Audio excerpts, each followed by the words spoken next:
If you want it, Haitian All-StarZ got it. From the tri-state to the islands, to the rest of the world and back. Get it on. Everybody got you covered.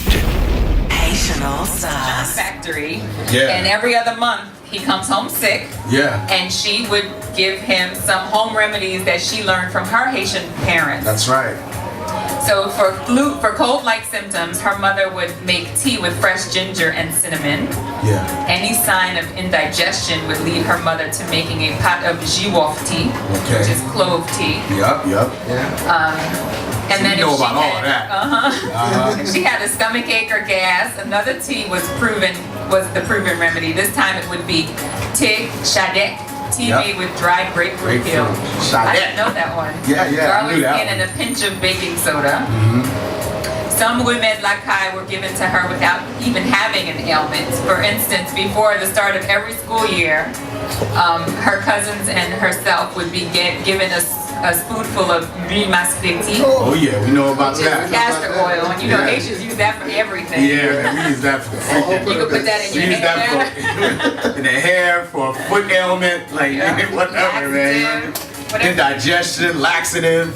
Just take a little muscatine and you're good to go. And when she couldn't sleep, jus kawosel, sour soup juice, was served as a mild sedative. She said for her, the Remede Lakay was more common than the over-the-counter drugs that you find at your local pharmacy. That's right. But her African-American husband is not familiar with any of that, so he'll use Pepto-Bismol or whatever. Right. But she's saying that her kids have and will continue to be subjected to Remede Lakay. Yeah. And so on the blog, we had asked people to if they had any to add to it. Yeah. And so we got some very interesting comments. Let's run them down. So tea chou black is hibiscus flowers with lemon juice, honey, and a little rum. Was used at the first sign of a cold. Okay. For cough with kids and adults, jus betterave à oignon. Beets. Beet and onions. My mom uses that. Wow. You cover that with sugar and let it sit in all the juice. You drink a spoonful of that. Yeah, man. And she says, bon bagay net. And one person wrote in and said, I'm not sure if anyone else experienced this, and I don't know if I should even be posting this, but here's one remedy that I want to forget. My grandma used to have us drink our own urine. Oh, no. Word? I heard about that. And then somebody else chimed in and said that actually worked, the urine remedy. I had not heard about that. I heard about that too, though. Yes, I never heard about that, If you Google it, you get a lot of information about that. But just don't get carried away, not too much of it. Yeah. It can mess up the liver. Okay, I would imagine. That came from Constant in the building, you know what I mean? 8155. You know what? I don't know about that, man. That's like drinking your own waste. Yeah, I wouldn't try I wouldn't do that. I wouldn't recommend it. But I mean, it's been proven to work, I suppose. Wow. Okay. I'll just take their word for it. I'll take your word for it. And te asoki? Associ, okay. It's good for colds with a shot of barbecue. Okay. Just barbecue, period. That would do it. Haitian rum to the world. And water Haitian rum to the world. For whatever you need. Yeah, for whatever you need. Let's do a And a water shot. jug with lettuce soaked in it serves as a good rafraîchi. Yeah, rafraîchi, man. Oh yeah. Rafraîchi always works. That's the lettuce, dipped in water and it's sitting in your refrigerator for like 3 weeks. Yeah, man, yo, Haitians are serious, man. You know what I mean? And this is a really good bit of information because, you know, we're back to school. Right. You know what I mean? Absolutely. So for those out there that are Haitian or Haitian by association, these are home remedies that we grew up on as Haitians. You know what I mean? Yep. That have been proven to work. You know what I mean? Yep. Straight up. So, yeah, man. And then lastly, one woman had her mom had her bring back some almond leaves from Haiti for tea. Apparently it's good for hypertension. Nice. Yeah, man, that was fantastic. You know, I really enjoyed that one because, again, you know, we always like to know the non-traditional. I mean, everybody's all into Western medicine. You know what I mean? Yeah. And quick to run to the hospital and spending a whole bunch of, you know, I'm on the air.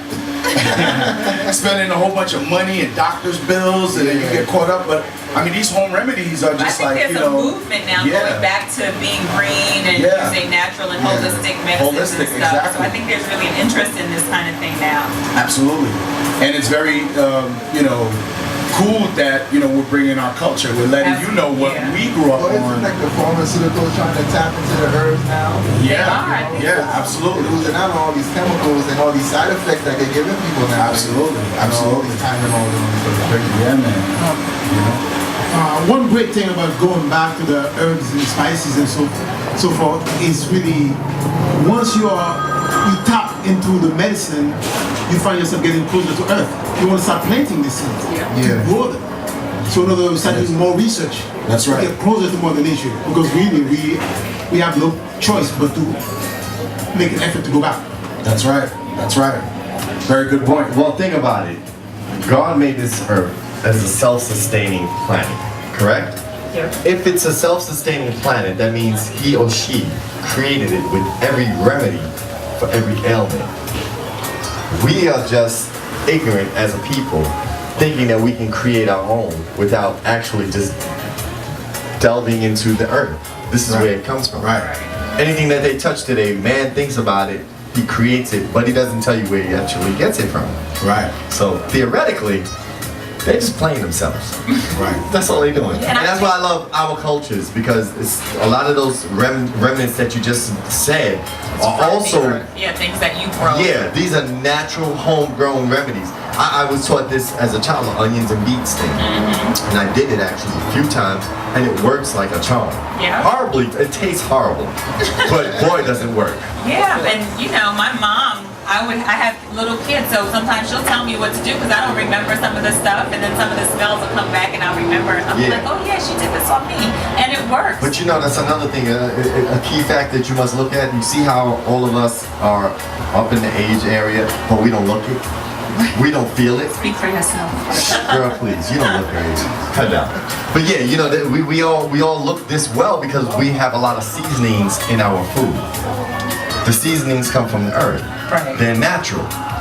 Therefore, this is what keeps us young and alive. Look at the Indians. Everything is based on that. So yeah, just wanted to touch on that. Thanks, Michelle. Yeah. Thanks for your input, DJ, man. No doubt. That was the Dr. DJ one there. Dr. Dr. One. So what's the next So one? the next one is from Mr. Jeffrey Dissel. Oh, I like this one. He is a writer, a professor, a public speaker, and an MC of Haitian descent who hails from the Big Apple of New York City. He also does an open mic at Lakay. Right. Lakay every Yeah. like the second Tuesday of the month. I'm Yeah, not sure I think it's the second Tuesday of every month. Yes. Yeah. So he wrote this, and this is an excerpt from his book, The Haitian Son. And I'll read it this one because it's not that long. The apartment window was a portal into an alternate dimension. I'd look out wondering what it would be like to be a black American boy. I was told that those types of boys were bad. They were called vagabonds. Mom claimed that those boys didn't do homework. Dad said they weren't serious about school. My grandma would give me a deathly stare if she saw me with them. Haitians didn't act like that. I knew those kids well. I watched them closely. On the coldest days, their bubble coats looked warm. The same kids rode on the pegs of a BMX. They were probably riding to the Coliseum Mall. In our hood, that's where all the Ameriken hung out. They didn't wear the uniforms like me. Their jeans were copped at VIM. Expensive Jordans lit up the ground beneath. Whether authentic or not, all the shirts had the fanciest of insignias. They wore fitted caps with the logos of my favorite teams. I wore the one with the strap on the back because those were cheaper, and some of their ears were golden studs. They had braids and didn't go to Haitian barbers. Their JanSport backpacks were probably filled with comic books and rap cassettes. They weren't going to the library like me. They more than likely had Next at the park. Big Daddy Kane and Biggie Smalls were probably allowed to be listened to without worry. One day I saw a kid get jumped. They took his JanSport backpack and Air Jordans. Was it because he was Tinois Ameriken? If he grew up Haitian, perhaps he'd be watching the nuisance from his window instead.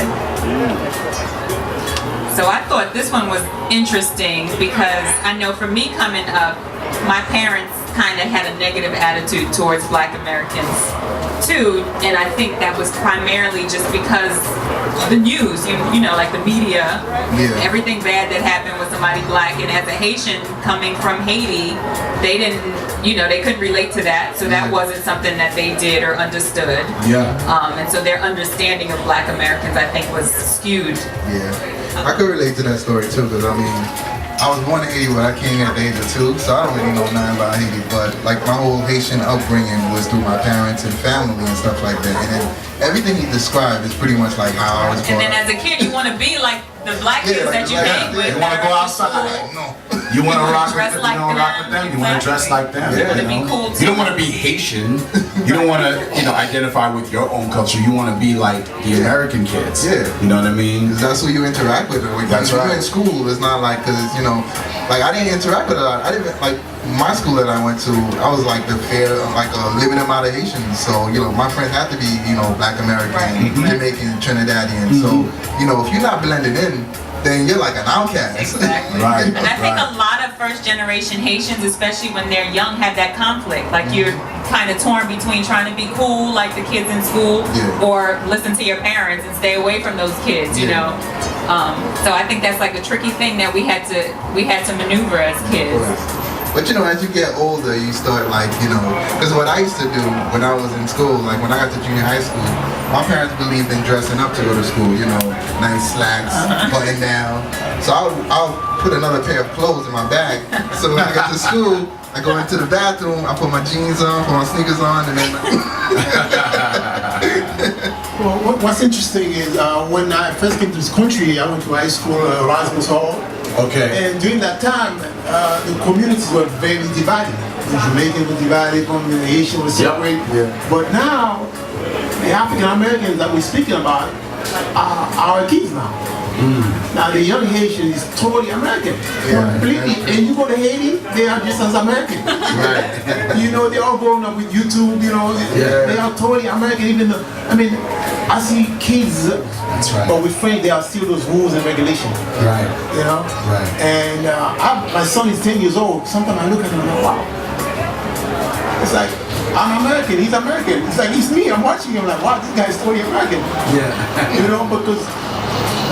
Back in the 80s, in the 70s, the evolution was first coming in. It was so divided, but now we are African Americans. That's right. That's right. That's right. Thank you very much for that insight. You know what I mean? Listen, we're gonna go back into to the music. It's Haitian All-StarZ Radio, Lily.com. We have a lot more to talk about. We got another blog segment, right? And then when we come back, we're also gonna talk to our guest in the building, Mr. Constant Bernard of Haiti 155, and we're going to talk about your fundraiser coming up for your Haiti 155 organization. Alright, and we got DJ One in the building, we got Only One Eve, Ingrid Austin Daniels, DJayCee on the ones and twos, yours truly, Hard Hittin Harry. I want to give a big shout out to a new listener, Gesna. What's up, Gesna? Gesna Desi, she's in Harlem, tuning in. What up, Gesna? I had the honor and pleasure of meeting her the other day and her lovely daughter. What up, Gesna? Good to see you. Thanks for listening. Thanks for tuning in. And all of our people tuning in out there, if you're listening, please get at us. It's 347-450-9660. Once again, that's 347-450-9660. Shoot us a text. Do not call. Big shout out to my boy, 88 Precinct, man, LT Todd. I see you. I know you're on the check-in. You just hit me. No doubt. Big shout out to Edward Jean, Massive Travels. He came through with his wife on the boat ride, so he's definitely tuning in, always tuning in. Nice. Alright, let's get back into the music. DJayCee on the ones and twos, y'all. Hard Hittin Harry in the building. DJ One. It's Haitian All-StarZ Radio, Lily.com. From Haiti to the world.